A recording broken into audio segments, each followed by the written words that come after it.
so much of that decision was, yes, listening to what I knew and believed at my core was the right thing for me and the right thing from a principle standpoint, but it was also the women that came before me. There is this domino effect. That's why I love women so much. It's like I look to so many other women who were doing that and were using their voice and were like just taking a stand or taking a leap of faith and a risk.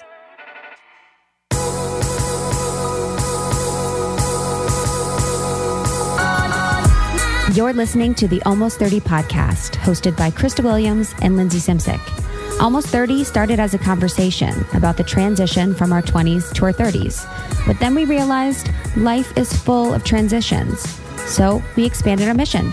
We are an intuition-led, wellness-focused lifestyle podcast that promises to deliver authentic conversations, diverse points of view, and insights rooted in optimism, growth, and intention. The Almost 30 Nation community is a group of purposeful dreamers who are smart, passionate, and always seeking the full potential in every aspect of their lives. At Almost 30, we're making magic together. We dream it, and then we do it. Thanks so much for tuning into the Almost 30 podcast. Here we go.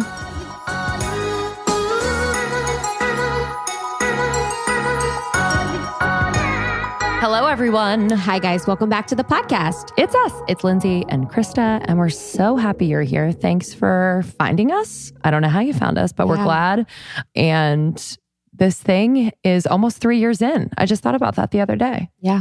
3 whole years. 3 years of growth, reflection, tears and laughs and tears and laughters, highs and lows. My entrepreneur fam, you know me, you feel me. But also my corporate chicas, you feel me too, because there are highs and lows of the corporate world as well. Truly. I mean, the roller coaster actually never stops. I was thinking about that. I have like younger siblings, and they were one of them was talking about how they're kind of bored, and I was like, "Huh? Oh, that's weird." But I kind of like, I can imagine that is a common feeling at some point, within any type of job, right? You kind of get to a stagnant point. I'm like, what advice do I give right now? Because I'm like, deal with it for a second or like do something about it. I don't really know. It's never going to be like this high, like you get all this stuff from it. There's going to be like periods of like plateaus where you just have to be. This is the thing. So if you're at a corporate job and you're bored, if you enjoy it, you can use it as an opportunity to find other parts of the business or the company to grow. But if you don't enjoy it, don't say shit, because then you're going to get fucked and then you're going to get extra projects and extra things. So it's like a catch-22 where like you could be bored. And if you're like telling your superiors or your boss or whatever that you're bored, they're going to find opportunities to pull you into meetings, to pull you into projects, to give you extra work. And that's a tough situation because a lot of times you're not being paid for it. And if you don't know your career trajectory, if it's based on like just your boss promoting you, the whole company, the team, whatever promoting you, then you could just be doing extra work for an unforeseen amount of time. And that doesn't, unless you love it, it's kind of a bad place to be in. So I would say that if you don't like your job, you could use that boredness as an opportunity to find something that you love to do outside of work or better yourself, or really just like turn the focus back on you and kind of use your job as something that's going to pay you to support you while you are fulfilling your needs for expansion outside of work. Yeah, totally. And I also think it's, our generation and maybe younger generations are looking towards that, like what it should feel like. And everyone's an entrepreneur and it's so glammed up on Instagram. Or if you're in the corporate world and working for a brand, amazing.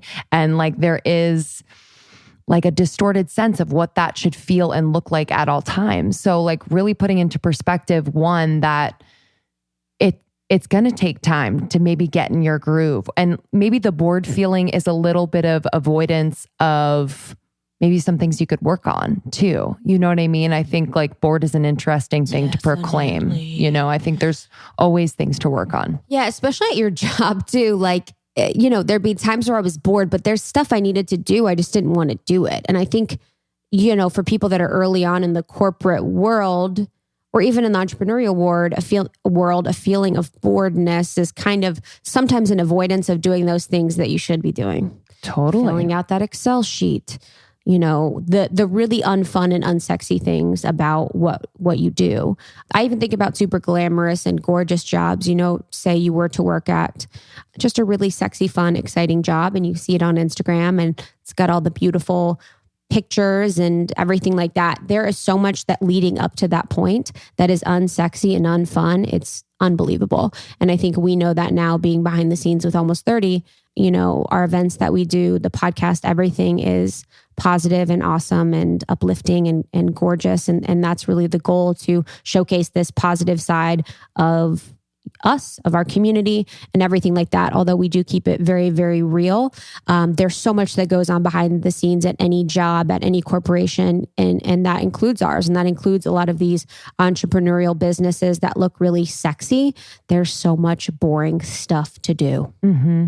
Oh, I was going to say about the events and kind of people not knowing exactly what goes on behind the scenes. But we had a girl reach out from Denver after our Denver event, and she was like, I know that events are really hard to do and there's a lot that goes on. And I just want to say that it was done so well and we all had such a great time. And it was just a very, very sweet note that went a long way, because it's true, nothing is as glamorous as it looks or as easy as it looks. And so just a simple note like that really makes it all worth it. Yeah. Thank you so much, Catherine. That was Catherine sweet. From Denver. So thanks for that kind note about our Denver event. Yeah, our Denver event popped off. It was sold out. Everyone was awesome. And the team did a really great job. Chloe and Shara and Kayla from afar, just getting everything together for that. But we were actually talking about the entrepreneurial thing because of the girl in the group. Yeah. So we had Becky in the group reach out to everyone. She said, anyone starting a business this summer, I'm in the same boat and freaking out. And she said, let me support you with love and social follows if so, which is so sweet. Yeah. I mean, summer's such an interesting time to start something new. It does feel right because it's a new season. But I do also think it's the time when it's like really tempting not to dig in and get shit done if you really want to start something. I've always kind of felt like it was a really good incubator time. So giving myself 3 months and organizing in that way to have something ready for September 1 or the fall or whatever that may be. And whether it's a personal pursuit or business wise, it's a really nice way to, no one needs to know about it. You know what I mean? Like people are doing their thing over the summer. So I really, for me and what I want to do, I don't need to share it with anyone. And then come fall, I feel like it's ready. But I also think for people starting a business, it's a great time to bring people together in community to get opinions or like ideas or feedback about your brand or whatever you are doing. Because people, I feel like, are a little bit more relaxed and open and willing to help. Yeah, Tis the season. I agree. I also think just think about, the way that businesses are going nowadays too, especially in our arena. And it seems like everyone's building them from the outside in. And I think it should be the opposite. Everyone's creating the website. They're creating the social media accounts. They're doing everything from the branding, the logo and everything like that, because women, we're very creative. We're very visual. We kind of see things in our minds before it exists on this plane. But I think people need to do the foundation first. And like I said in our interview with Jane from Dermalogica, you need to kind of build the car while it's moving. So you need to have all the structures and everything set up in place before, I think, you're sharing with people, you're creating the social media account, you're creating the newsletter, you're creating all of these things, and create the demand for whatever your business is. And then kind of go from there and have your consumer, the community, whoever is your buyer in quotes, or the person that is consuming whatever it is that you're putting out, can help you guide where you're going to take your business. Mm-hmm. Because I do think a lot of times too, people equate the amount of followers that you have with the amount of money that you make. And that is absolutely not true. There is such a discrepancy in that place where we know people that have millions of followers and they don't make that much money. And then we know people that have 10,000 followers and they make a lot of money. So the equation of having a social following support is very important. You need to be supporting the women in your community, however it is that you can. And I think the Almost 30 Podcast Facebook group, if you join it, we are there for you and we would love to support you in your endeavor, however that may be. But understanding that just because you have a low amount of followers or a high amount of followers doesn't mean that your business is making an amount of money that equates to that. So I really, really challenge people to think about that when they are starting their business. Don't focus on the social number. It will come. I think you need to focus on actually creating a sustainable business that you are proud of, that you feel aligned to, that is making money, and then kind of going from there. And also not focusing on the amount of people you're reaching in the beginning. So if you can have a smaller audience that are super engaged, those 10 people will tell, each of them will tell 10 people, and so on and so forth. So whether it's a local bakery, like you just are doing like a pop-up bakery, and like maybe you have 10 customers who are obsessed with you, they're going to tell 10, 20 friends, right? So not focusing on like, oh God, like, that podcast or that brand reaches so many people in this many cities and they can deliver to there and do this. It's like, hey, if you have, Tim Ferriss mentions this in his Tools of Titans, the 1,000 True Fans, which I think was originally by Kevin Kelly.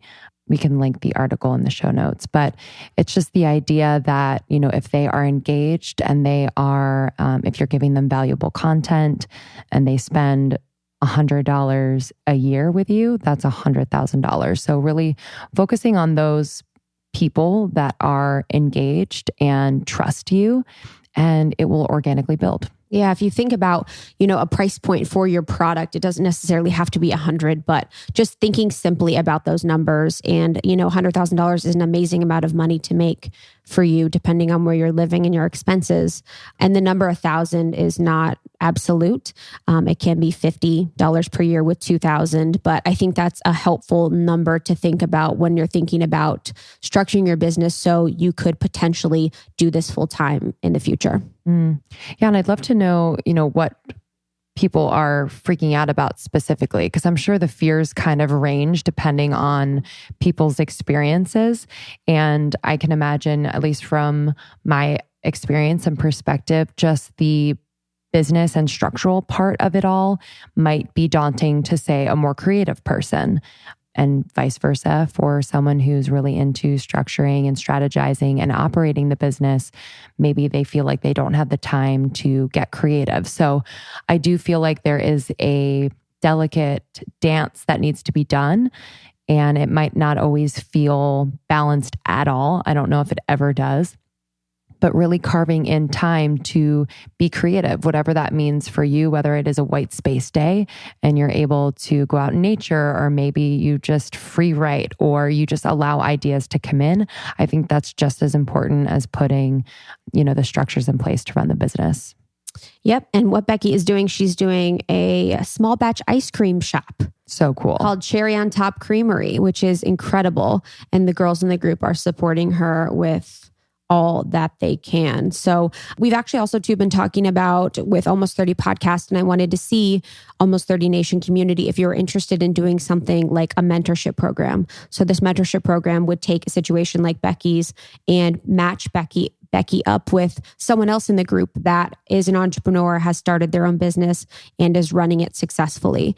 So we're kind of exploring this idea. And if you guys are interested in that, please let us know in the Facebook group, and we can see what we can do about that this fall. Yeah. I was just talking to my friend, speaking of entrepreneurs, my friend Kate Hoffman, who started Spacey Studios.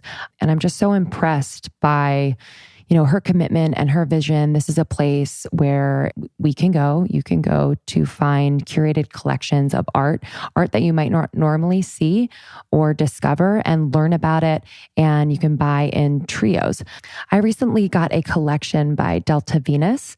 So My Mountains, Date Palms in Cairo and the Falls. It's a really beautiful, simple drawing. And I'm loving it. There's something about creating a space and looking around and being like, oh, I designed this. And Spacey connects you with artists who are really cool. It's not snobby whatsoever. So if you'd like to check it out, spaceystudios.com, you can use the code almost30 for a discount. But I just, with entrepreneurs, it's an idea like that, which is not a new idea, but doing it differently and being brave enough to kind of create a community around it. I think the community is key. Yeah, I love that. And community, I'm excited for our retreat. Cannot wait. We just sold out. Yes. Sold out. We did it. We're so excited to meet you and to spend time with 24 of you at Calamigos Ranch in Malibu. Yeah, it's going to be beautiful. We love Calamigos Ranch. It's restoration hardware, Malibu chic, and we have a full schedule of restorative healing modalities. We have astrology, we have massages, makeup stuff, we have mini facials, we have amazing, delicious plant-based and non-plant-based food. There is tons of activities and connection and community there. So we are excited to create a beautiful space for our girls that attend. Yeah, we can't wait. So it's going to be health and wellness to spirituality, workouts, silliness. It's going to be great. And we also, I'm really excited, the swimwear brand 437 Swimwear is donating bathing suits, which is for all body types, super yummy and comfortable to wear. So that'll be great. That'll be a part of the gift bag among a ton of other things. You might want to bring an extra suitcase. I know. I would actually probably. Yeah. We have like custom candles. We have face stuff. We have sun care. We have makeup from Beauty Counter. We have face masks. We have skinny dipped almonds, Primal Kitchen, and tons and tons and tons of others. So get ready. Yeah, get ready. But yeah, we're really, really excited. Hopefully this is the first of more. Yeah. I don't know many, but more. But we can't wait to meet you on tour as well. We will be touring until the end of the year. So check our schedule, almost30podcast.com/tour. It's been really fun so far. Yeah, it's been a blast. I cannot wait to see you guys in person. It's been one of the most fulfilling things of my life. Truly, truly. Fellow new podcaster on the podcast today, Catt Sadler, who was previously a host for many years on E! And just an overall really inspiring woman who has stood up for what she believes in and is now starting her own podcast called Naked, which we are really excited about. Raw, real conversations with women, fascinating women in her bedroom. Yeah, and she's so authentic and real and cool. And it's funny when we have guests like Catt on where I have such clear, vivid memories of them from that point. So, you know, now that I've met her and I know her, I can just remember every time I've seen her on E!, every time I've seen her on the red carpet or on TV so clearly. And she is as bright and shiny in person as she is on TV. And I was just so excited and blown away by her. Yeah, I think you guys are really going to enjoy this conversation. It's funny, it's inspiring. She gets really real about a lot of things, not only her time at E!, but she's a mom as well. And so she's really very transparent about it all, which we really appreciate and learn from. You could check out thecattwalk.com, the CATT walk.com. That's her website. It's a place where you can find the podcast, her YouTube channel. You can shop. There's fashion, inspiration, mood, lifestyle, all the things. And she's a beautiful writer. Yeah. And she spoke about us in the Hollywood Reporter recently, which was breathtaking. So nice. Thank you, Catt. Yeah. Thank you so much. It was during a week where I was feeling like a little alone in what I'm doing. And it was just a nice reminder that I don't always need to be doing something for someone to recognize me. You know, it doesn't always need to be that I am doing something for them, that they will do something for me. And so to just have her mention us along with Goop and Oprah's Super Soul in the Hollywood Reporter interview about her new podcast was just so heartwarming. And I'm so grateful and have so much gratitude for her in shouting us out. It meant a lot to both of us. She was super open and honest about her time at E! When in particular she spoke up and left E! Because her co-host was being paid, her male co-host was being paid more than double what she was making. So it was headline news, which in itself is a stressful situation, but she made a statement and it's something that we really look to. And when we want to have these harder conversations and stand up for what we believe in, women like her, we use as expanders in that way.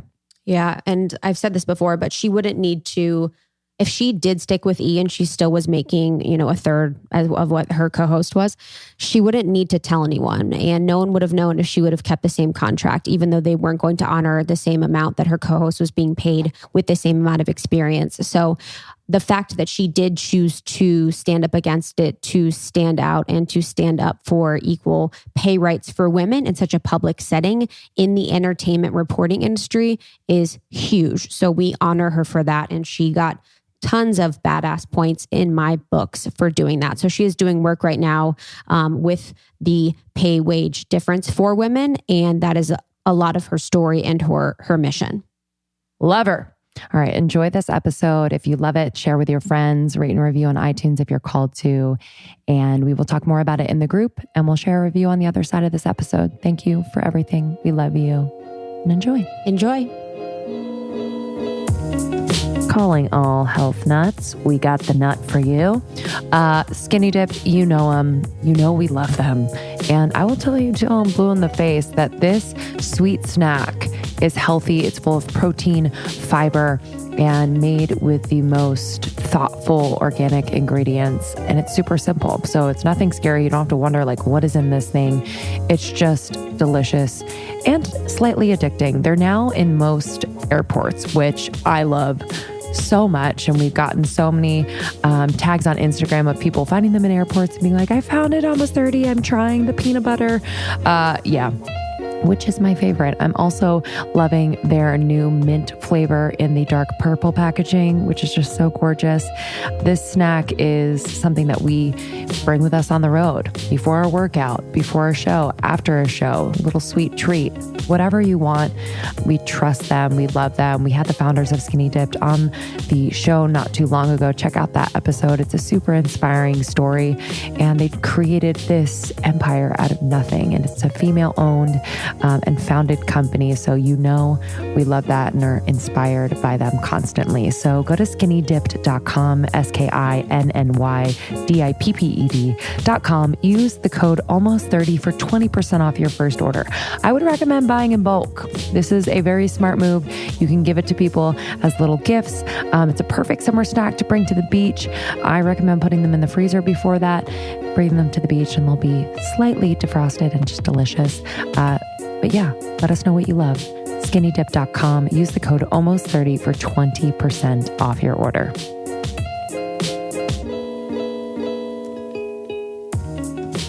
Yeah. Do you get any like mommy, like shame? Mommy shit. You know what? Not really. But I think that's probably because, back to my point, I don't do a lot of mom shares and my kids are older. I mean, when my kids were young, Instagram didn't exist. They're 14 and 18.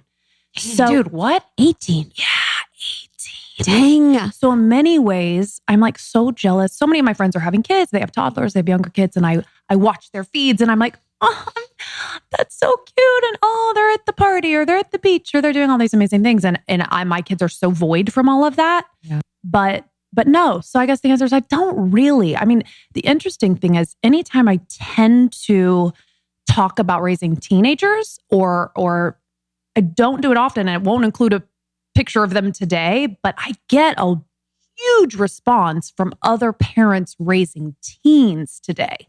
That seems to be the mom topic that comes back again and again.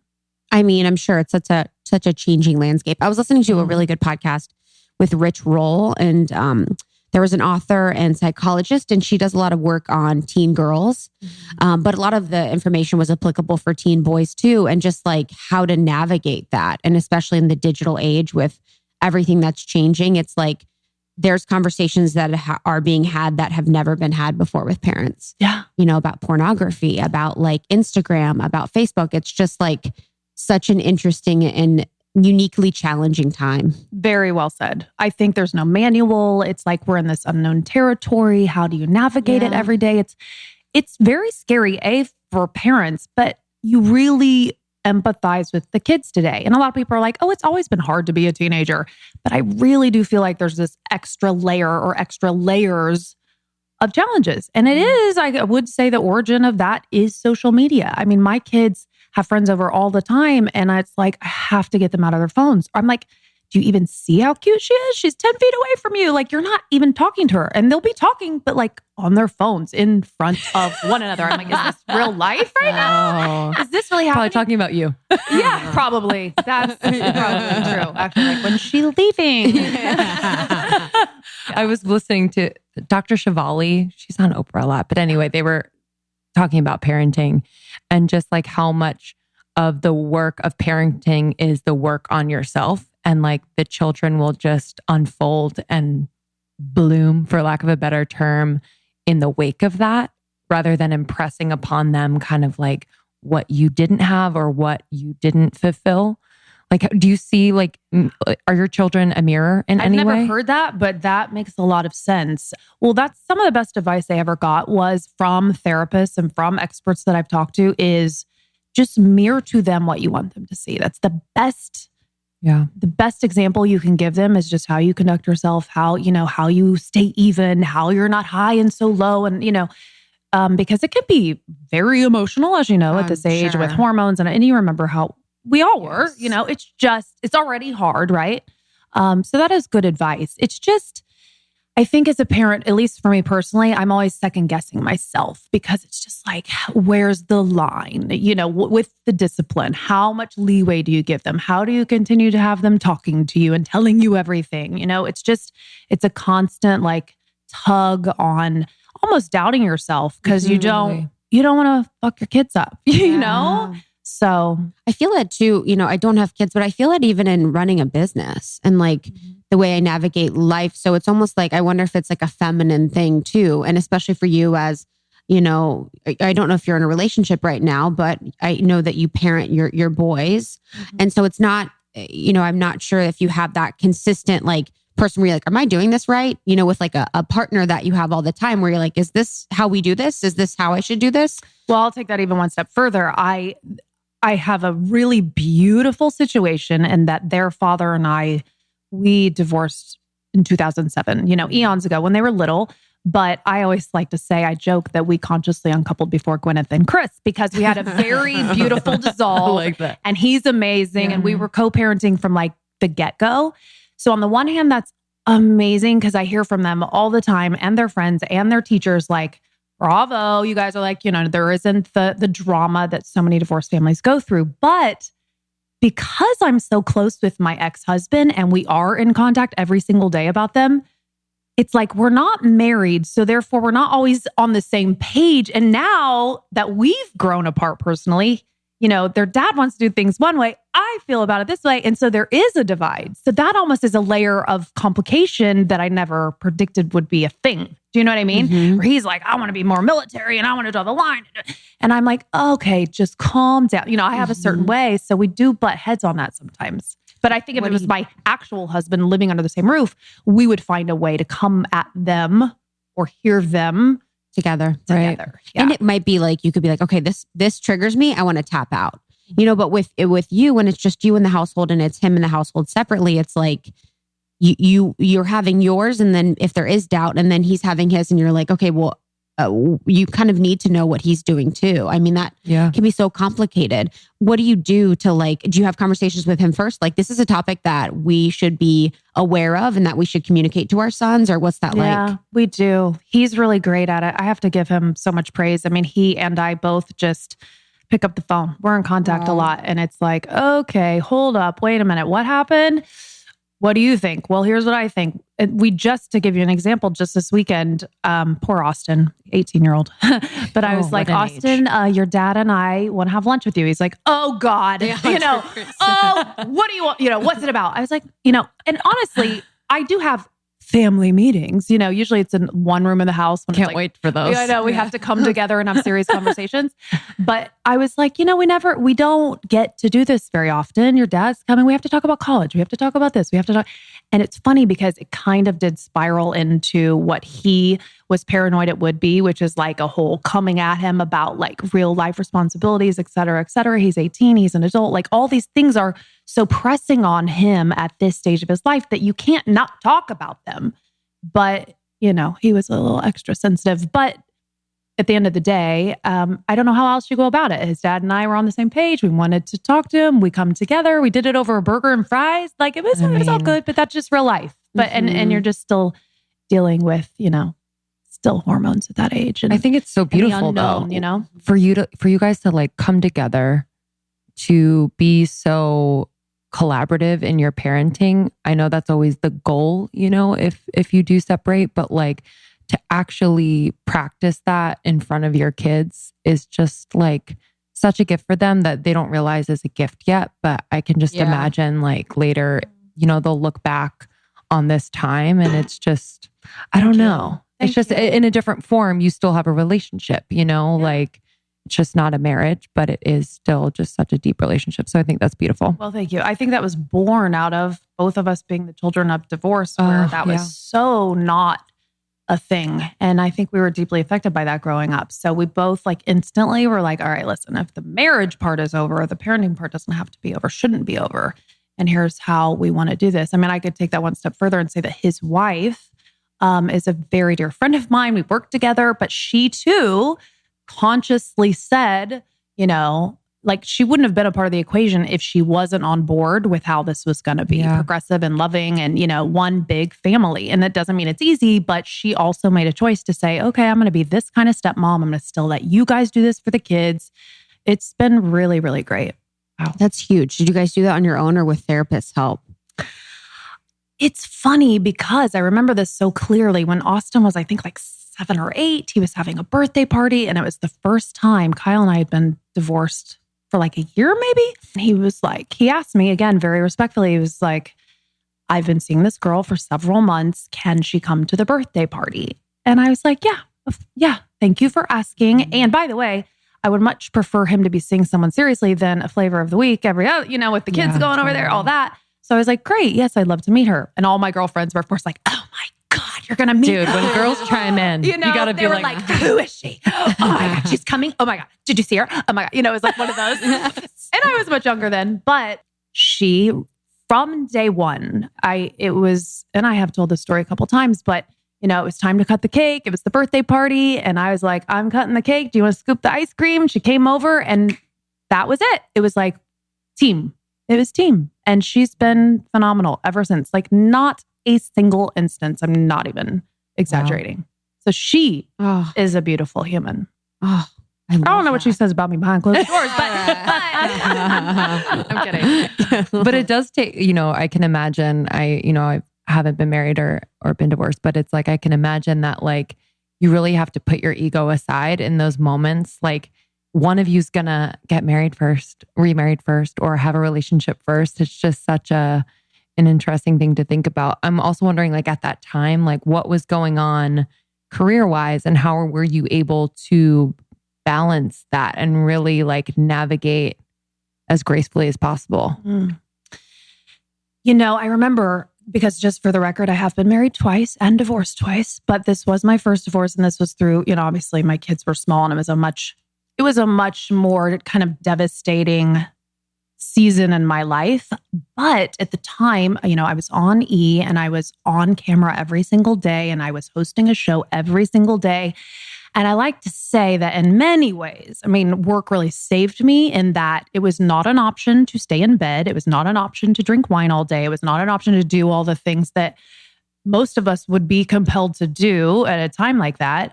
So work was good for me in many, many ways because the light would go on and I would have to be Catt and I would have to report on the Kardashians and do all the things that I had to do. At the same time, looking back, I don't know how healthy that was because throughout my career, that's always been a coping mechanism that I can just turn it on and turn it off and turn it on because you can't have bad days when you're on TV every single day. So I survived. I like to say, definitely have that soldier gene in me where it was like show's got to go on, life's got to go on, and no pity party here. Like you have 2 kids to raise. So I've kind of always had that kind of wiring. So it was okay. Yeah. And then I started dating again. It was great. Good for you. Yeah. Did it ever feel like within the business that there was a pressure to kind of not being vulnerable about what was going on in your life. Not that you should bring everything to work, but I'm just curious as to like the structure of, you know, the world that you're in TV. Like, what does that feel like when you are going through something that's so hard? Like, I'm sure your, you know, co-hosts were amazing, but just like on a higher level, like them looking down and putting pressure on you. Right. You know, it's interesting because back then, during that really transformative time in my life, it was Twitter was just barely born. So it wasn't at a time when you were on IG stories all day. Like, I feel bad and I'm having a down day. Like, it just wasn't like a share world like it is now. My coworkers were very supportive and whatnot. But at the time, that particular show was so straightforward. It was just pop culture. It was just, you know, the housewives and what was going on in pop culture news. So there really wasn't a space for it to be about me at all, to be honest. That changed though when, you know, the last year that I was at E, I did a show called Daily Pop, and that was live and that was 2 hours, and that was not scripted, very barely scripted. So it was a point of view show, and it was share your life story, and it's very additive, and they very much wanted you to crack it all open and let it all hang out and, you know, connect with the audience over certain issues and whatnot. So I feel pretty good in that space. It's interesting. I feel like I almost garnered more fans through a show like that, where it is more real, right? It's more authentic, and everybody goes through stuff, right? So the minute you say, oh, you know, I'm going through this breakup, or, oh, this happened, or, oh, I lost my dad, or whatever it is, I think, you know, and again, it brings it back to, I'm sure what you guys are doing right now and what I'm doing on my own podcast, like people, when they feel connected to others' experiences, everybody feels more comfortable in their own skin, I think. So I've never really shied away from sharing. It's a little more difficult for me because I am a journalist and an interviewer. So I'm way better at asking you guys the questions and sitting here and answering them. But I'm getting better at it. I'm getting much more comfortable being vulnerable like that. Yeah, you're going to crush the podcast. That is what's amazing about the podcast, is that it provides a space for the honesty and the vulnerability. It's interesting too to think about, like, yeah, I was kind of thinking about that trajectory. It's like nowadays, if you were still on, you might have to address the divorce publicly. You know, there's something to, like, the more you share with your audience, you know, if you're sharing on stories, if you're sharing on the podcast, like once you get on the podcast space and you're sharing very vulnerably all the time, it's almost like you owe them to be honest and vulnerable. So sometimes it's really challenging to find the line, to find the line of, like, what is something that I don't want to share when you've shared, you know, stuff about your divorce or stuff about your family or stuff about your, you know, your parents or whatever it is. So once you've shared so much of you, it's almost like they assume you've shared everything, and you probably haven't, or you're planning to, or whatever. So it's like a really fuzzy area now with how much people are sharing and how much people have access to you. Right. It is. I completely agree with you and understand that. And the other component is, it's not that I am particularly private at all. I'm like a farm girl from Indiana. Like, I've always had a big personality. Like, I'm what you see is what you get. Yeah. But, like, for example, going through a really bad breakup or something, for me, it's not even that I'm afraid to share. It's that I actually care about people's feelings. And, like, if there's another person in the variable, I'm really careful. Like, I already kind of made the mistake of going on another podcast and saying more than I probably should. And then I just felt bad because I'm like, he didn't really deserve that. Maybe he did deserve it, actually. but you know, you do, you know, human beings are involved in these stories, and everybody has feelings. And this is a very, you know, the reach on these types of shows are vast, as you know, when you're so popular like you guys. So you do have to, I like to be very conscious of that. It's not just about me all the time. Yeah. And it's just your I always remember it's my perspective. So, like, they have another side, and I just have the microphone and the ability to share it, you know. Right. I wanted to talk about that, for being from Indiana. I'm from Ohio. Midwest gals for life. Corn country forever. I looked at IU. I was really hungover that day, and I think that's why I didn't choose to go there. You would have fit right in. I know. It's so funny. Those little things just like steered us away. Rainy day. No, gonna go here. Honestly, I'm out. Yeah. My mom said about College of Charleston, she's like, it's mostly girls. I'm like, I'm not going there. So where did you go? I went to Miami. Of Ohio? Of Ohio. Oh, I love that. That's where my best friend Katie went there. Really? I spent a lot of time on campus there during college because she was there and you could drink there early, right? Did you not at IU? Well, no, you had to be 21 though. You had to be 21 at IU to drink. Wait, why not 21 But at in Miami of Ohio, didn't you have to only be 18? You could go in bars at 18. Maybe, I bet. Back then, it was way before you. Yes, that was what it was. Yes. You could not go in a bar in Indiana unless you were 21. But you guys had Greek houses. Oh yeah, we didn't. We weren't allowed to.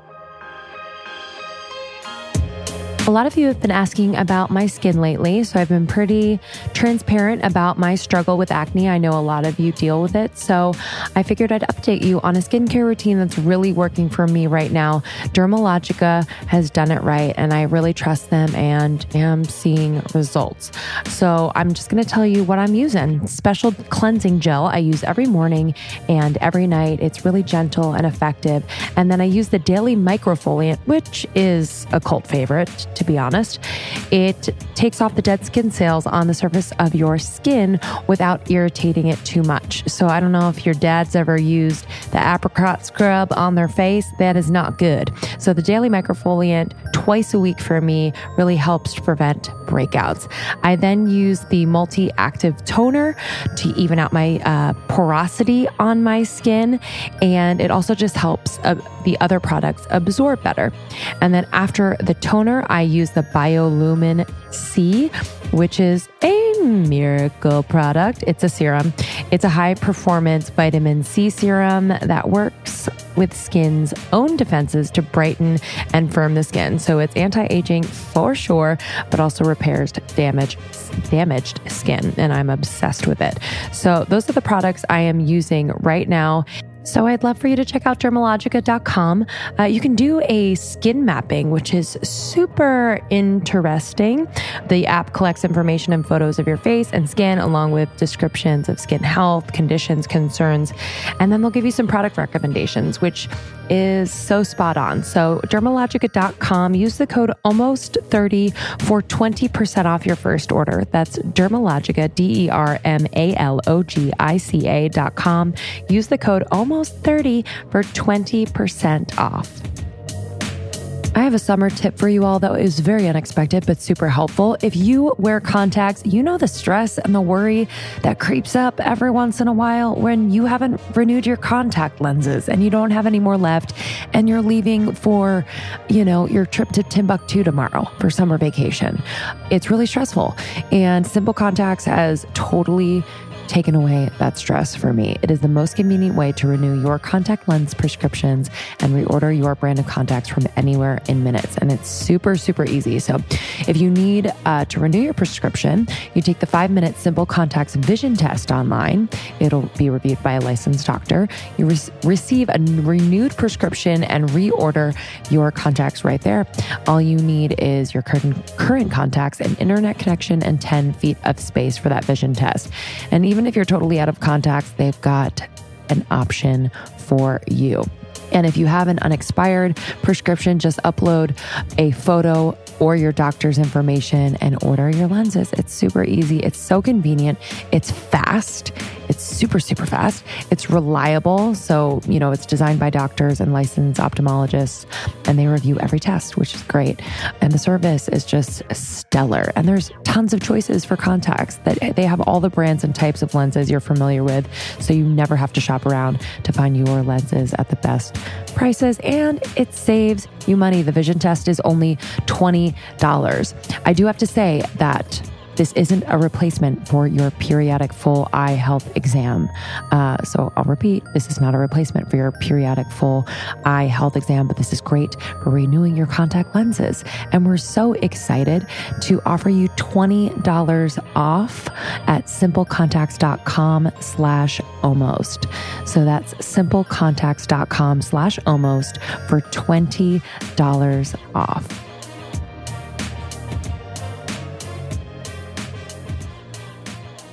So coming from Indiana and moving to LA, there's a lot of people that wanted the jobs that you had, that wanted to be in the space that you were, that wanted to be doing what you were doing.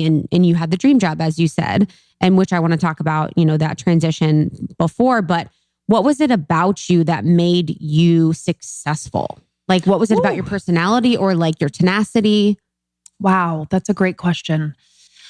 It might be a combination. First of all, thank you for saying that I was successful. It's always relative and everybody has their own version. We're still never quite there. But I think how I secured the job that I did, to your point, that every girl around the globe would have given a left arm. Yes. Not every girl wants to be a TV host. But anyway, I think a lot of it had to do with, as cheesy as this sounds, true kind of universal purpose that I think I was always kind of called to be, I hate to say on television, but to be in a position with some reach and use my voice to perhaps tell stories, 100%. Important stories, not just the entertainment side of things, but also timing. I think when I had been in local news for 10 plus years prior to getting to national television. And so, by the way, there's another key part of that experience, 10 years of local news.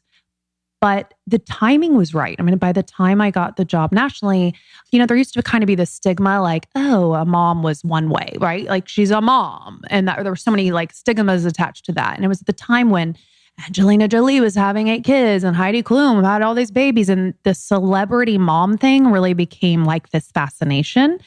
Or there was a fascination with it. And so, timing, it was like everything kind of worked out. I was a mom of 2 at this point. I was still living in Indiana. I had jumped around. I was in San Francisco for a while and I was in LA for a minute.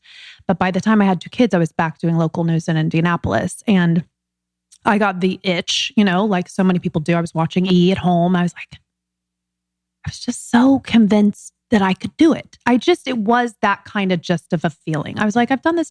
Why don't I do it then? I could do that, one of those things. And so it is the sense of belief also. And I told my agent at the time, I just said, what if we just, dig around a little, set up some meetings and see what happens? Like, could I secure a job in Hollywood doing entertainment reporting? Because that really was my passion. My background was arts and entertainment. I was in musicals. I was in a band. I loved film and fashion and all that stuff. And 3 months later, I got the job. But at the time, they said to me, because they were casting a show called The Daily 10 way back when, and they just really liked the fact that I was a mother. So at the time, 10 years prior, not 10, 5 years prior, when I was pregnant with Austin, people were saying, oh, she's going to not do TV anymore. She's going to take a year off and go be a mom. And that's that. And I was like, no. I already knew, like sometimes you just know, right? Like I just knew having kids when I did was the right thing. And when I got the job on E! I had 2 kids. I was the least likely person to get that job. But I did have 10 years under my belt at the time. And I did get in that audition and I felt like I deserved the job because I was auditioning with a bunch of national faces. People, I was sitting at home watching on TV. I was an absolute nobody, but I was like, hold on. After I got in the room, I was like, oh, I'm as good as that. It was the experience that served me at that time. And then it all just kind of worked out, I guess, as it was supposed to. Yeah, it's crazy. I think people forget about the 10 years local. Yeah. So, you know what I mean? People want to go straight from nothing to E! News. And like 10 years in local news is not super, a joke. It's not super glam. Oh, not remotely. And it's not a joke. Well, you know what? That was the other beautiful part of that story and that season of my life is I felt like I kind of earned it. It was a nice feeling because it was like, I did get up at 3 a.m. and do a morning show for 4 years. I was trying to nurse a baby and drive to work and dress myself and do my own makeup and book my own stories and edit my own pieces. Like I definitely paid my dues. Wow. So then when you get there and you get like the dream job. Did it feel easy in a way? Like, was it kind of like, oh, like I've worked my muscles, like they kind of know how to do this and you can kind of settle in? You mean the work itself? Yeah. Like, I don't think the work itself is easy, but almost because you were the writer, you did your own makeup, you did the wardrobe, you did all the things first. And then you were kind of stepping into more of a machine. Yeah. that was well yes. or maybe at least very it much. seems Are you like. kidding me? I'll never forget. I had traveled to LA and New York doing, local news, both in San Francisco and in Indianapolis. And I would do these movie junkets, if you guys know what those are, New York, LA, or whatever.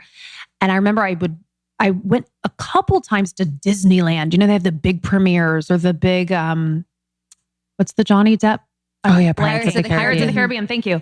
And I remember, oh my God, it was P.S. Like that was my all-time crush growing up. Like I just was so obsessed with Johnny Depp. I never ever thought I would actually meet him. Then I know that's a whole met him and you're like, topic. Quite the crush. The other topic. I'm like, he wasn't like that then. Anyway, but I remember being on that line with, I kid you not, 100 reporters, like the longest red line at Disneyland, like red carpet line ever. And I remember being at the very end, a little local reporter from Indianapolis. And I remember seeing Orlando Bloom walk by and Johnny Depp, and like you hold out your mic and you're like, please, just one question. I did that forever. You don't have a rep, you don't have a wrangler, you don't have. So yes, to answer your question, by the time I got to E, I want to say the first year that I was there, we did a 30-minute live half-hour special from Disneyland on a platform with like the exclusive first position. And I had a crew of 8 people around me and it was out of body. I mean, I'll never forget it because it was just like, wow. So yes, it felt so supported. It felt too easy because I'm like, I just stand here and wait for somebody to come over and then they know they're talking to me and they want to talk to me. This is amazing. And somebody's in my ear telling me what to say when I can't think of anything to say. This is awesome. How do you do that? Like, how does that work? So you're like, hello. What's that earpiece called? IFB. Does it confuse you ever? Well, it's a training. It's an experience thing where over the years, you just get very used to talking, listening to the person next to you and listening to the person in your ear and talking at the same time. So it is a skill. So, for the people who've never done it and you watch TV and you're like, that's easy. Like it really is. There is an art to it, and it is mostly just doing it again and again and again. But, I was just going to say that not every producer is so good at it because there is a bit of an art with like a producer in a booth who's supposed to talk to you. For example, you and I are sitting here right now. I ask you a question, you start to answer. That's when they're supposed to come in my ears. So I don't have 3 things out. What I just described is kind of the worst case scenario. So there is an art to it and not everybody is as good at it. I'll never forget, and this is another kind of embarrassing story, but I was covering the Oscars one year and I was at the governor's ball, and that's also live, which is a whole other thing. Because if you mess up, there are no do-overs. And Russell Brand was on his way into the party. Love him. I love him too. Obsessed. I know. Do you listen to his podcast? Yes. Yeah. He's, wow, what Number a cool one. I know. He's amazing. But he had just gotten sober around that time. And when you are live and you're on TV and you have a minimum of 30 people coming your direction, all Oscar winners and big directors and high pressure situations, and you're live on TV and you're trying to be cute and funny and to have your lip gloss on, and you can't breathe in your dress. I mean, and then you're listening to the producer in your ear, and I'll never forget this one producer was like, Russell's right over there. Ask him, if he's going to have a glass of champagne, something like he was just joking around. I was like, and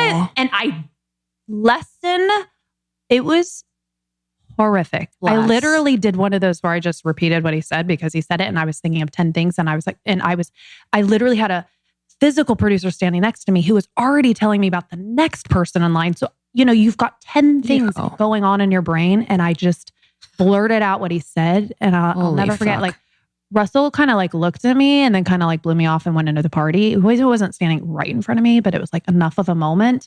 And Twitter like chewed me up. I mean, understandably, like not that bad, but people were like, "Oh, that's really nice. Ask the sober guy if he's going for champagne." I was like, "I know, too." Oh my God, it's horrible. Anyway, I hadn't thought about that one in a long time. Hey, so that's we wanted to bring that back up. We wanted to make sure that we relive those moments. Yeah, what do you do when like you're so public? So everything, like all your mistakes are so public. Like, I have a hard time listening to myself, and I'm not seeing myself. So how have you been able to like make sure that your self-talk is positive, where you feel good about, the way you're presenting the self, the way you look on TV? a great question. I joke with my friends, a lot of whom were and are like makeup artists or stylists because, we've been in the business and that's who you gravitate to. And, we've raised our kids together. And we always kind of joke, we're like, we're crazy. You can't not be crazy. You watch yourself on TV. You're your worst critic. Like you have to see that every day. You can literally go crazy. So I think there was a period in time when I probably was far more self-conscious about that. I think that was at a time though, when I still felt like I was proving myself or I deserved the job or I hadn't been there that long, where I just felt less stable. I think that went away over time and just, and I'm sure that comes with age also. And we're in such a period of self-help and I am very much on board with that. So I do a lot of work. I'm going to have my cat formations. I do daily affirmations. I do hot yoga. I'm constantly working out my mental and my emotional and my physical to just try to be tip top every single day. But of course, I'm human like anybody else. And, you read that one comment on Instagram and I don't even know if it eats at me. I feel like the need to respond and I practice resistance to doing that most days. But I've been pretty lucky. I don't think people care about me that much, to be honest. I don't get like a lot of hate. So it's kind of nice. I mean, There's like nothing to hate. But yeah, it's like I even saw your YouTube, like reading your assumptions about me. Catch me never doing that. I would literally never do that because they'd be like, you wake up late. And I'd be like, oh my God. You're right. I literally setting my alarm now. I know I'd be so. Oh, well, that's terrible, by the way. You should be so ashamed of yourself. How dare you? That is I can't even say something that would make me feel insecure because I'd be so like upset. Like I'd be like, it would be very challenging for me if I had an insecurity and someone validated it, that they saw it. That would kill me. So when you did that, I was like, oh, that's so like baller. Like, why would it kill you? Like, why do you think that is? Yeah, that's a good question. Catt, this isn't your interview. Yeah, I mean, I think... Do you know what I mean? It's a single person with a single opinion.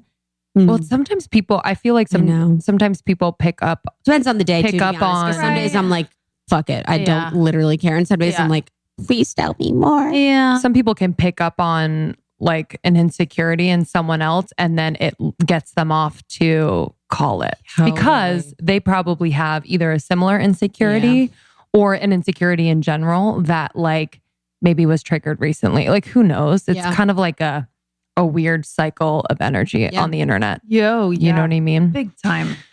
I'd love to know too, like, I mean, you were made for this. And I feel like you're just so deeply connected to, what this path right now is for you. Like, what is your spiritual life like? Like, how do you stay on that path? Because I'm sure you have a lot of shiny objects, in front of you where it's like, do this show or do this opportunity, partner with this brand or whatever it is. Like, how do you, because you are so fucking normal. Like you're just like, and here in LA, I feel like you tell when people are themselves and they really haven't been too affected. So like, how do you stay the course in that way? True to yourself. That is a great question. And thank you. That's so nice when you said I'm made for this. That's so nice. See, we're all still looking for validation. Like, oh, I am great. Thanks. Yeah. You know what has served me very, very well is that I feel like I am very in tune with my compass, that feeling. Because over time and through life and living and experiences and the good and the bad, I've gotten much, much better at kind of fine tuning that inner compass where this is what I should be doing and this is what I shouldn't be doing. And I am as guilty as everybody as lying to myself or staying in a relationship too long, even though it feels terrible or all the red flags are there, or a job maybe like you've done longer than you should have, or you're kind of selling your soul or whatever it is. And I don't know. It's funny. I just maybe like even turning 40, I feel like in the last 5 years, I just have carved out the bullshit and I'm not like, I I wouldn't be serving myself and I wouldn't be any good to anybody else if I wasn't really in tune with what is right for me. I'm like a worse mom if I'm like often doing something I shouldn't be doing. It's like it just takes you away from being on that frequency, not to sound too meta, but like I believe that shit. Like right now, I am in this phase where I have been making some really difficult but important decisions professionally and personally. And every time I even if it's hard, make a decision that I know is the right decision, maybe not the easy decision, but I know is right. I literally, in the hours within my day, feel the rewards from that. I actually do. It's like all that stuff we read, and I do read a lot and I meditate now. I didn't, forever. Like that's a new thing for me in the last couple of years. But the more you are working out like that, I feel like it's just another form of working ourselves out. Like it's the formula, it doesn't lie, right? Like if you are thinking good thoughts, if you're manifesting and believing your worth and you're putting good into the world and you're loving people, everybody, even the people that are harder to love, like everything just starts aligning and I can't ignore it. Like, so I'm like, why would I go do that if this is what happens when I do that? I feel worse. I don't like myself. I second guess myself. All that comes with not living your truth. And that was the biggest thing that people ask me a lot about the whole leaving E thing and making that decision. I was at this point where I was like, I cannot fake it. I can't, if I had to go back to work every single day and under it all be bitter and be resentful and be, have some chip on my shoulder, I wouldn't, who can live like that? Like I can't because I literally get sick, physically ill. Do you know? Yeah. Oh, I know. And I stink ass face the whole day too. And I think you're right. Like the universe will reward you if you follow that feeling. Like it happens like that. So I think, using your platform too in that way, just, other women, whether they're, in a profession like you or not, like seeing you follow that feeling and standing in that truth, like was so powerful. I mean, I know you know that, but I'm just like, that is so powerful to have a platform and make that decision. And even though it was a hard one, and I'm sure you got a lot of, criticism for it for one way or another, but the impact is so much greater than that.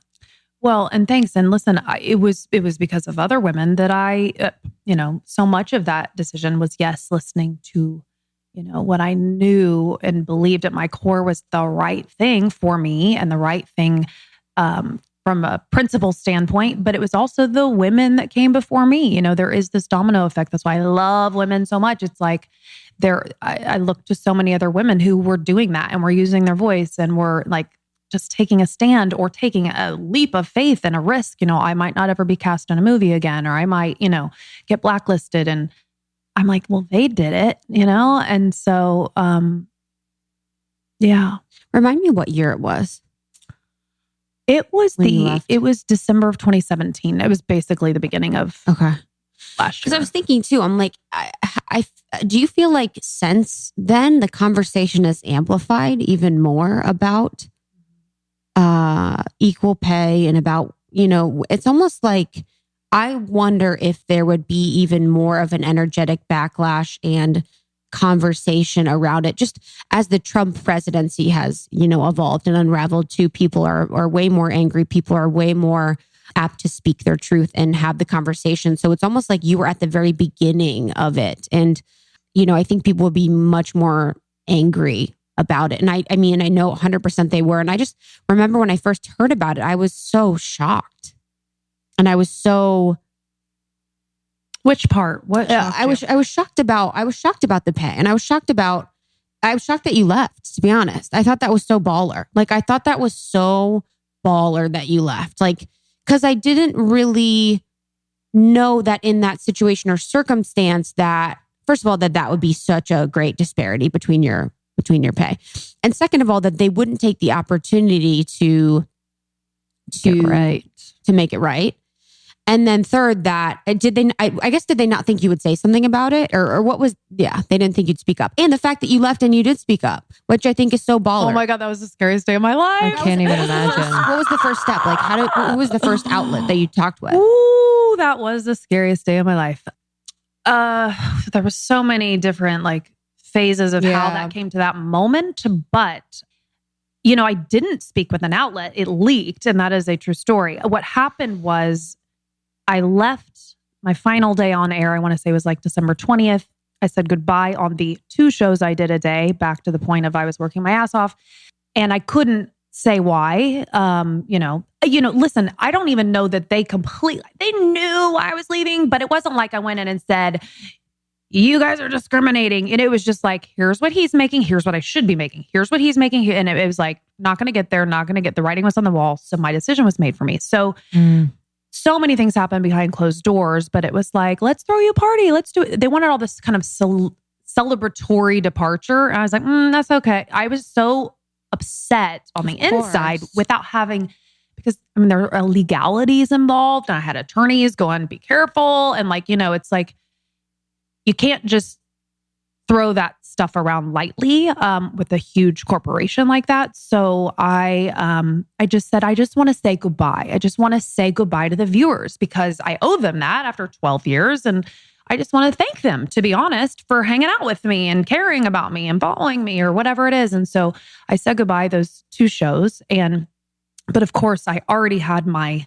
blog post on my website written. I'd been writing it for a couple weeks. Just what do I want to say? How do I want to say it? I felt like I owed the truth to people, and I just wanted to share it and then move on with my life.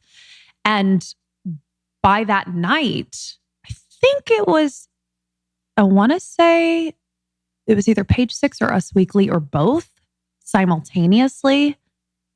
They're like, she left over a pay disparity issue, And I really don't have any idea how exactly that leaked. I mean, I had been talking confidentially with a handful of people about what to do, how to do it, what's the best way, And I think there was a little thinking that, yeah, okay, it might be in the news for a day, but it'll go away. It won't cause any headaches for anybody. I really think that was the perception. And by the way, I didn't do it for that reason, obviously. Again, it was all just based in principle, what I knew I had to do for my life and my kids and my future and how I wanted to spend the next several years of my life. And I knew what I didn't want. I knew what I did want. And so anyway, as soon as those outlets picked it up, then I posted my blog because I did want it to come from me. And I did want it to be, my position and, my story. So, but then it just kind of spiraled. And that was, to your point, and bringing all that up, it was before Time's Up. So Me Too was very much in motion. And I had been reporting on a lot of those stories for 6 months. And again, that's what I was like, she's saying that and she's doing that against that powerful person and that movie studio and all that was kind of happening. And so I kind of felt obligated. It was kind of like, no. Like not now, not this 20 years in, I'm not, no, I'll just go work somewhere else, I'll figure it out. We'll figure it out. So, but then Time's Up was born about 10 days after that. So there, it was like, again, back to the timing of your life. It was just a little bit, the conversation was just starting to be had.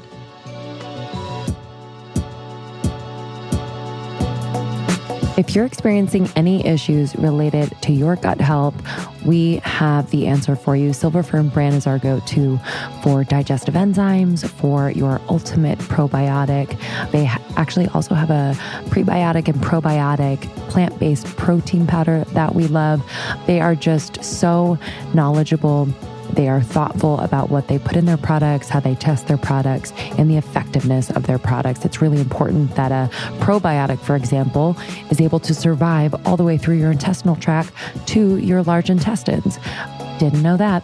So I highly, highly recommend. I actually just replenished my supply and I got the gut health tune-up kit. So you get your ultimate probiotic and the digestive enzyme. The digestive enzymes have been a game changer for me. I take them before a meal and I actually take them like if I have the afternoon and I'm not eating for a few hours, I'll take one in between as well. And it's really helped my bloating. It's helped my digestion. I tend to not chew my food as well as I should. So I would explore the website, see if there's anything that you need as related to your gut health. Your gut health affects your brain health, affects your emotional health. This is a really, really important thing to pay attention to.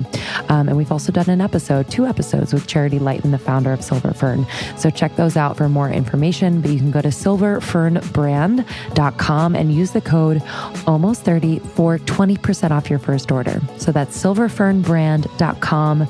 Code is almost30 for 20% off your first order.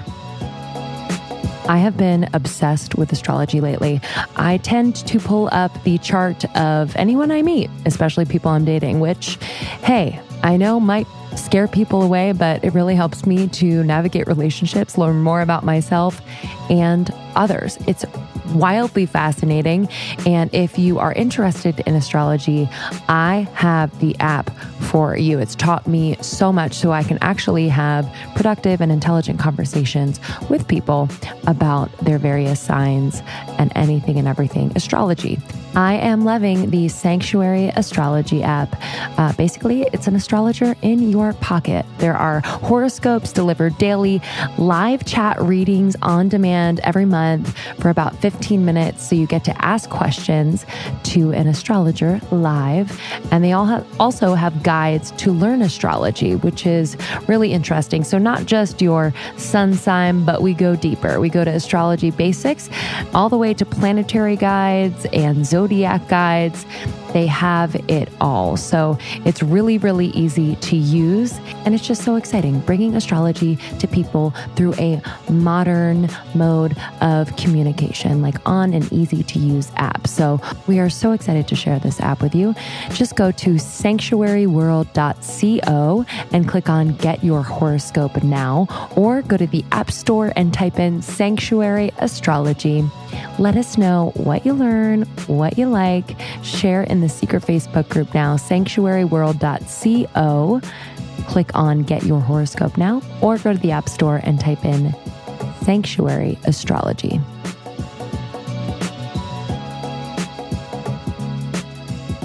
Were you legitimately scared to be blacklisted in that way, or were you just trusting of the moment and the time? I had gotten some advice from a couple attorneys. They were like, be careful, just keep your mouth shut. Like really, like independent people who had no skin in the game. So, but I the only thing I had to be really, really careful of was disclosing the number of my salary, because per my contract, that was not right. That was not something I could do. And by the way, that was reported very incorrectly. Also, there were a lot of numbers just randomly being thrown around. They were so far from the truth.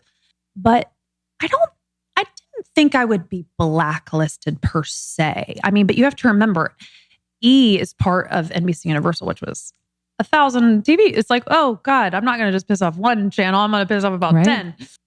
But no, I obviously wasn't scared enough because it didn't stop me. Yeah. And so when you were like, hey, I noticed. So how would you know? How would like someone, I guess, for thinking about women now in the workplace, how would they find out or notice that there was like a pay disparage or pay discrepancy for themselves in whatever industry they're working in? Yeah. I mean, that's a wonderful question. And that's the one that I think everybody's trying to figure out. I mean, the thing is, I think through these conversations, this idea of transparency is so very important. And people are finally having these taboo conversations, which people just didn't have. I mean, I never thought to even ask. I'd been there for how many years? Like, it didn't even dawn on me because it was brought to my attention. That's the whole reason this whole thing kind of started, is that someone planted the seed that said, you're severely underpaid. I was like, wait, what? I didn't even think about that. So I think, there is a certain amount of accountability that we as women have to put on ourselves to take ownership of our worth and our value and our experience and our education and whatever goes into that number and whatever job it is. We have to figure out where we are on that scale. And then, there is a lot of information out there. I mean, there are websites that you can go to kind of look at what the going rate is for A, B, and C job in this city and this amount of education. So it requires some work. I think a lot of these corporations are trying to get on the side of what's right now. I think because everyone's getting exposed, and I think people, even if it's not like beautiful intention that they want everybody to be paid fairly, but more of they're scared of some type of, backlash. I think it's motivating a lot of companies to look at their, rosters and just see how, what the disparity is between, men and women in various departments or jobs or whatever it is. And I have to say, because a whole new world has opened up to me, and I've worked with so many amazing female-led companies. I'm doing an event this week with a clothing line called LaFleur, but it's a female CEO. And women in particular are doing such cool shit. Like they're just getting it done like we do, right? And they're like, no, we're going to change the whole structure of how people are paid. We're going to have, everybody's going to know what everybody makes. There's going to be all this equality. And I know it's not a perfect scenario because of course there are a million variables that go into why one person is paid what they are paid. But I just think the awareness is there now. I think the transparency is getting there. And I think eventually legislation might get there. So that takes forever. And it takes a lot to actually enforce said legislation, because now it's technically illegal to pay someone, based on gender differently. But it's like, who's actually, unless you're actually suing someone, which I did not, but then it's not enforced, right? So I think we're moving the needle. I think we're, because of, this organizing that so many women are doing. It's been so awesome to witness that we're making change. I just think it'd be great for the next generation and the girls coming out of college, to just not step into what I did, or what so many women are living in today. So if we can make a little progress, a lot of progress would be nice. It'd be a beautiful thing. Yeah, agreed. I know Salesforce is one of the companies. They did a review of everyone at their company to reevaluate and make sure that the men and the women executives are being paid appropriately.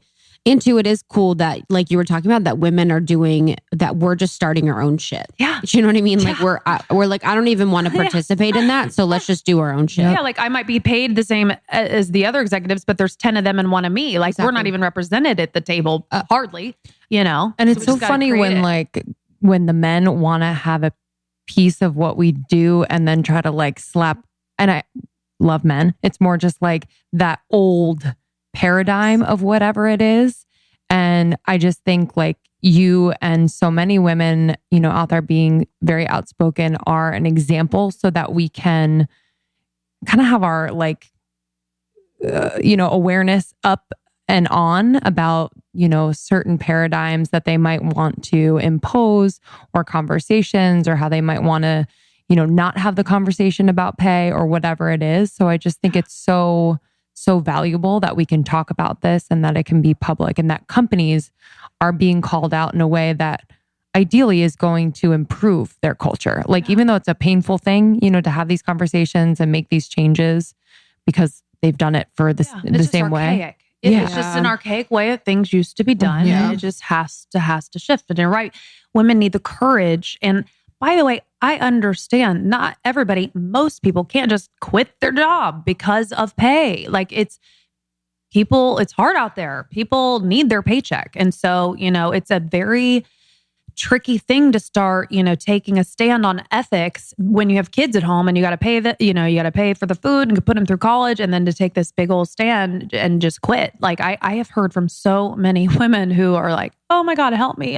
This is happening and that's happening and I can't get promoted and he got promoted. And then it's happens all the time, but I'm just hold it together. Don't walk out the door, have a plan, have an exit strategy, work on your resume. There are a lot of steps you can take before you move on. Totally. And then so you approached them with the discrepancy in the salary, and then you had a conversation and then they were like, nah, we're not gonna do it.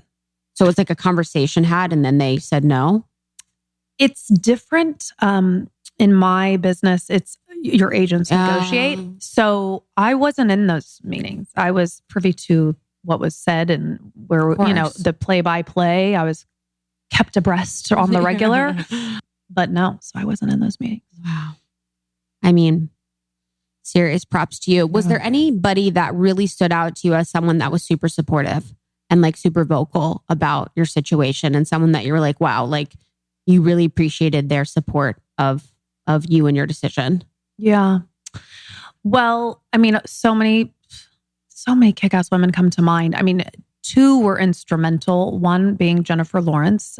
I had always been a fan of hers, and she was one of those people who, watching her story and what she did, in her whole like Sony movie, she was one of the first people to mention, the pay disparity for the movie she was working on. And why am I blanking on the movie right now? So many, I don't know. God, it was I don't know. Oh my God, I'm blanking. Anyway, she wrote this, she penned this whole article, which was really ballsy, and calling out a big studio and saying, what's a girl got to do? And, so. Was it Hunger Games? No, it was the retro movie. It was like Bradley Cooper and Amy Adams and I know Christian Bale. I can't believe I can't remember the movie. Yeah. Anyway, not only so was I in awe of her from a distance, but we became friends through my decision-making process. And I kind of really called on her for advice. And I honestly, I was so amazed by her strength and her courage and her bravery and what she stands for. Like, she always stands for something. And I was just so, and I'm like, this bitch, she's 15 years younger than me, but she knows who she is. And listen, I understand when you're making millions, it's a little easier to but again, it's always relative, right? So, but you got more people telling you who to be. Exactly. Sometimes in that situation. Exactly. And you just, I just was so astonished just by her clarity of self and what she stood for. And as much as I knew what I wanted to do, I was still a scared little girl from Indiana. I was just lucky to be in Hollywood, on the one hand, but on the other hand, I was like, hold on, I've been doing this how long? I can, do this in my sleep. Like, it's got to mean something. So all that was going on. But anyway,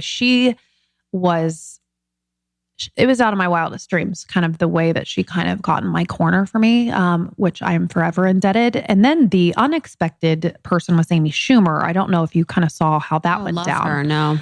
I mean, again, it was just like, okay, she's universe, this is cool. Like, I was like, wow, I literally not expected whatsoever, but she posted an Instagram the weekend, or shortly after my departure. And it was, the Globes were coming up, a couple days later or whatever. And she just, as a fan of the show that I was on and the network in general, she just on her own volition was like, this is some bullshit. What happened to Catt Sadler? Like, this, I loved her. Like, why wasn't she getting paid? Like, it was just a really sweet kind of tail to another post she was writing about the Golden Globes. And then she's like, I stand with Catt, like totally out of nowhere. And I had met her a couple of times and was in awe of her also and thinking she's so funny and talented or whatever. But her post struck a nerve with people because she was like one of the first people to on social media just kind of go off about the situation directly. And then it kind of spiraled. And before I knew it, we were DMing and she was like, we're organizing on your behalf at the Golden Globes tomorrow. And I was like, what does that mean? That was so scary too, right? Like, I was, so they just passed by the interview still. Like, what happened? Oh, they did? Oh, no, they called them out. Wow. Bless. On live television. I think I remember Eva Longoria saying something, and then That's Amy Adams, Deborah Messing. Yeah, it was a whole thing. Yeah, it's it's still like brings up these nerves in me because a woman got fired over that. Also, she worked for E! And that became such a thing that day. I should say she settled. That's probably the right way to report it now. But she was let go, and then she sued them, and because the direction she got that day when all these celebrities started bringing me up, they were like, no. her story, I'm reporting allegedly, her story was that as a producer, they were like, don't let any of that air. It doesn't go to air. We're not doing anything live anymore. We tape it. If they mention Catt, it doesn't go on TV. And they kept getting on TV, or at least the Eva one that you mentioned got on TV. And so she lost her job over it. And then she sued. And then they settled. Before she got some cash money. It's just like, I wonder when there's going to be like a conscious leader that people look to at these bigger networks, organizations, whatever, where it's like, hey, let's think about like the long game. Wouldn't it have been fucking cool if E let that stuff air, all of it air, and was like, hey, you're right.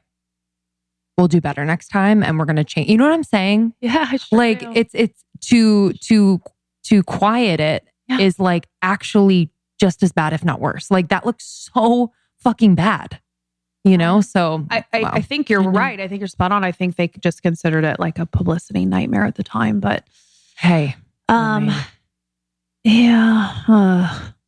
don't know. Sometimes sitting in your own shit, like if I see someone sit in their own shit, I'm like, respect. I'm almost not going to attack you right now because you get it and you're like there. That's all I want. So like just own it. And if it's like really messy, like be like, hey, I'm working through it and we're going to try to do better here at E, and then like reapproach it. But yeah, wow, that says a lot. That didn't happen. Well, honestly, you like changed the game for so many, and you were the first of so many, and to know that you did that in your lifetime, you know, that you like fulfilled your soul's purpose of being this like amazing voice and being a person that speaks for so many, and then to like live in your truth and make that decision when no one would have known if you didn't. Right. No one would have known if you stayed. Right. You know, and it's so powerful and it makes you so special. Like you already are special, but I mean, that's like, that's truly. That's so it's crazy. You know, listen, it is interesting to look back because in retrospect, it's kind of like, you know, you do have those, oh, so that's why that happened. I do believe it all kind of unfolds as it is supposed to, and as hard of a time that was, and a difficult decision to make, and sad for leaving my work family because so many people I worked with all those years, like there were so many heavy parts of that. But now, I mean, I honestly can sit here at this table and tell you guys I've never been happier in my entire life. I feel connected to myself. I'm in charge of my life. I'm living it on my own terms. I have my own business, and now creatively, I'm in this whole new world where I can do anything I choose. And of course, I still have bills to pay. Don't get me wrong, and I still have to provide for my kids, and all of that is what drives me every day. But like, I'm working on one TV project right now, which of course I can only say so much about, but I'm like, oh my God, this is like, I thought that was my dream. This is my dream. And I wouldn't have known had I not gone through all that. So it's so cool how life works.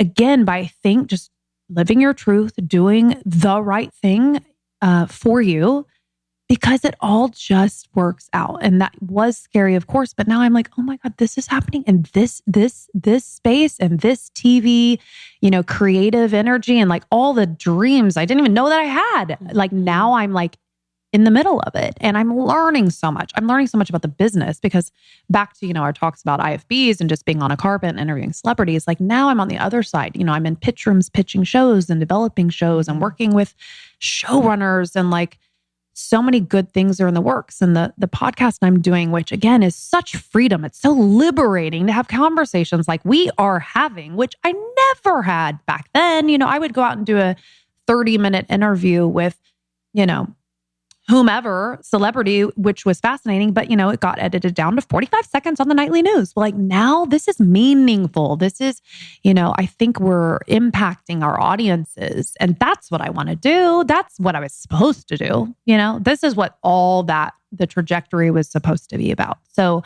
the way I see it, I have a lot of work to still do. And I've never been more energized. I feel like really clear. It's really exciting. The universe rewards those hard decisions. Really, truly. Whenever you make hard decisions, the universe really rewards it and provides you with something. You wouldn't have, you know, this much of clarity if you would have stuck with it. And I'm so excited about your podcast. That is like such a great avenue for you. And, you know, someone that's been in show business for as long as you are and is as visible as you are, there's no really hiding. So I expected you to be as amazing as you are in person as, you know, you are on TV, because you can't really fake it for that long. So can you tell our audience a little bit about what it's going to be called, where they can find it? Yeah, well, it's funny. Exactly what you just said is it's called Naked with Catt Sadler. And the whole point, the whole impetus behind the show was let's get raw. Let's get real. Let's shed our armor. Let's take off all the crap that we put on to keep us between ourselves and other people, and sometimes keep us from ourselves.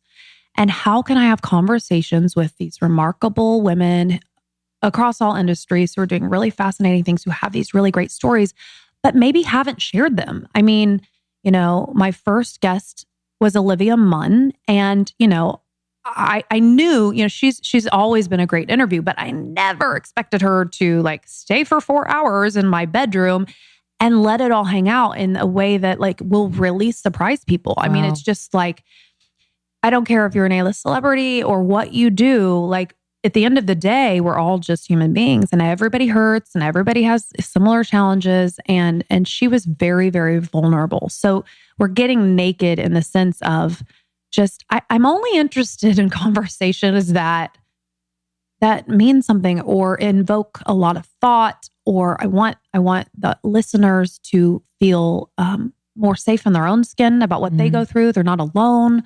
And so hopefully to kind of expose a lot of stories and a lot of truths. And so far, it's just been fascinating. We do tape in my bedroom, which in and of itself is kind of designed to already kind of lay the groundwork for just being really intimate. But in the first couple minutes of every conversation, my guest and I take something off. So whether it's your engagement ring, or whether it's all your makeup, or whether it is your shirt. And let me just tell you, because this podcast has not dropped yet, but one of my guests, literally, as she describes it, is tits out, full on topless. Really? Oh yeah. It's an all-female crew. Let me guess. No, I don't know. I know I have to think about it. Coming soon. That's so cool. But it was funny because I actually taped that interview first. It hasn't dropped yet, but she was my actual first interview. And I was explaining the concept. And I was like, okay, now I'm going to take something off. You take something off, just so we can shed something to kind of create this really open energy. And she's like, oh, like take off anything, like my shirt? I was like, well, I mean, if you want to. She's like, I'm your first. I was like, yeah. She's like, all right, tits out. Literally, we sat there across from one another, and she's topless the whole time. And I was like, amazing. I freaking love What a this. baller. Baller. But you know, that's kind of part of the Gaga. Oh, Gaga's always I tits wish. out. Oh, Lady Best Gaga, boobs. please come. But that environment is kind of what I'm trying to create. And it's also, you know, slightly self-serving because I was so used to doing everything so manicured and so perfect. And so, I was about to say, you know what I the mean? juxtaposition of you going from red carpet, asking these, you know, great questions, but obviously like scripted and whatnot. And now just like really getting to what you care about and stripping it all down. I think that's so genius. Well, thank you. I feel very, very fortunate to just have kind of been in the position that I am now. So, and people are really responding to it. And I am so indebted to the guests who are saying yes so far, which is awesome. And I'm touched by the whole thing. So I'm just leaning in, and hopefully people will subscribe. You guys are new to everyone this. subscribe. Ooh, Yeah. subscribe. Rate and review.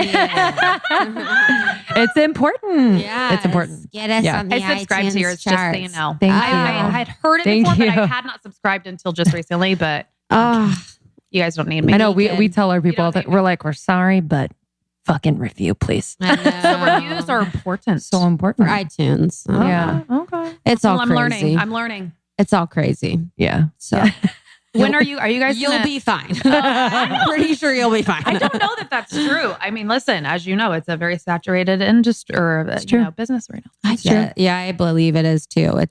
It is also the beginning. It's one of those things where like people are like, it's saturated, but it still is the beginning. But I don't know. Or it still feels like a Wild West a little bit, where like, you know, Apple like Spotify's caring a lot about it right now, and Apple's kind of like, I don't know. And it's like a very weird thing where where's the focus going? But you know what I love about it? And this is what I love about your podcast in particular. And I was thinking this after listening to yours, True Story, is thank God for this wild, wild west space and this new way that people are consuming information, because yes, it is entertaining and, it depends on what you're listening to, obviously, but your whole intention and your mission is like, you're really, really like, this is a self-help genre and you're helping people and it is entertaining, but there are these takeaways. And I'm just thinking back again, I'm going to sound like my mother always, like when I was young, but this just wasn't there. Do you know what I mean? Other than like NPR, where you really try to get smart if you turn on the radio, it was either TV entertainment really, or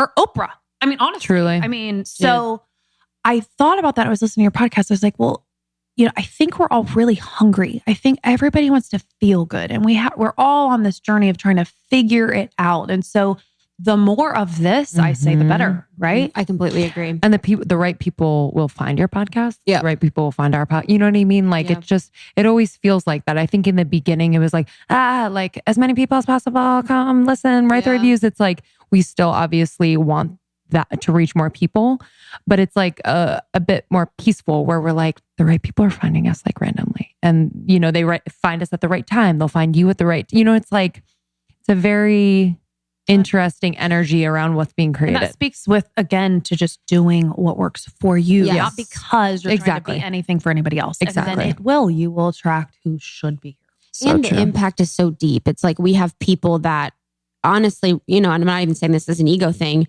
write us every day that we've changed their lives in like some sort of way. So it's like, I'd rather have 3 people that I've changed their lives than like 4,000 that are just like, maybe like whatever. But that's amazing. And then where else can, our listeners connect with you to learn more? Find and all me. Those things. Okay. So Naked, the podcast is now out. So yes, please subscribe, rate, and review, apparently. Oh my gosh, you're so smart. You're like, we know you're a professional, because I'm like, is it? It's not out. And I'm like, oh, it's out. See it? I did there. God, she's so pro. I did there. That's why I'm not talking about the Game of Thrones finale, because I was like, I wanted to, but this will be old by then. Oh yes. So I do have a YouTube channel. That's a fun little, just, it's an experiment that I'm doing. I got a lot of advice to do it. That's kind of the fun thing, is that I'm dabbling in a lot of different mediums. And I do love videos. So obviously the podcast is not that. So I'm playing on YouTube. You can find me there. And then I am, like I said, I am at the core a television host. So I am producer. So I'm developing a handful of things. I have a first look deal with TNT. So we're working on some really cool stuff, and I'll be able to share with you what that is, hopefully soon. And you never know where I might just end up. But I do have my website also, thecatwalk.com, where I do have some written interviews there that, again, all women, and it is the Naked series. So you can find that there. And then I am just an Instagram addict. So please come follow me on Instagram, because I'm slightly addicted. Yeah. You're so good I love you on Instagram. Thanks. And in person, but always. Yeah. When it's the same, it's nice. Yeah. You know what I mean? Oh, I do. Sometimes you're like, we know, honey, Let's get off and talk about that. I know, honestly. Thank you so much for being here. Thank you for having me. And much continued success to you guys, because you are killing it. Thank you. Thanks. Any way we can, just support you and whatever. Like, we're just so happy. I think LA's an interesting place, but also a very special place for women who are creative and just doing their own thing. And I just feel so lucky to meet women like you. Yeah. So thank you. Thanks, Go subscribe to Naked. We'll talk to you guys later. Love you. Bye. Bye. Thank you so much, Catt Sadler. You're the best. You can follow Catt Sadler at I am Catt Sadler on Instagram. I am CATT Sadler on Instagram. And her new podcast is Naked. You can get it wherever podcasts are available. Yeah, it's amazing. And we have a review of the week. So at the beginning of the podcast, we mentioned that reviews mean a lot to us. We mean it. We read every one of them. And it really helps us to bring on guests like Catt and just to get the word out there. So we really, really appreciate it. This week, 5 stars, my faves. Literally the best podcast out there for women under 30, over 30. any age, something for everyone always. Whenever I am not feeling myself or feeling lost, they always seem to have what I need. So sweet. It's from 2K Fam. Oh, yeah. We got to 2K. Woo, woo. You guys crushed the 2K journey. So thank you so much. Also stay tuned. So across the next couple months, we have a lot of giveaways happening for you on Instagram. Our team, our social team, and Chloe have been working hard to get some amazing products to you for free. So we are reaching out to all of our favorite partners, and we have giveaways happening for you from Vital Proteins, Hum Nutrition, Chosen Foods, Blender Bombs, and various other of our favorites. So keep an eye out for Almost 30 Podcast on Instagram for those giveaways. As always, we love you. Thank you for listening. And we are on tour. So check out our tour dates and locations, almost30podcast.com/tour. We cannot wait to meet you. The response has been so great this new year. Yeah. And we're just going to keep touring until we die. Yep. Philly, Columbus, DC, New York has 3 shows. We have Los Angeles happening at the end of this month, and Miami in December. Chicago. Nashville. There's 2 events happening in Nashville. It's going to be great. So we can't wait to meet you. Thanks so much for listening, sharing with your friends, and inspiring us. You guys inspire us. You inspire our content, and you inspire us to keep doing this. So thank you. And we'll see you next time. Bye. Bye-bye.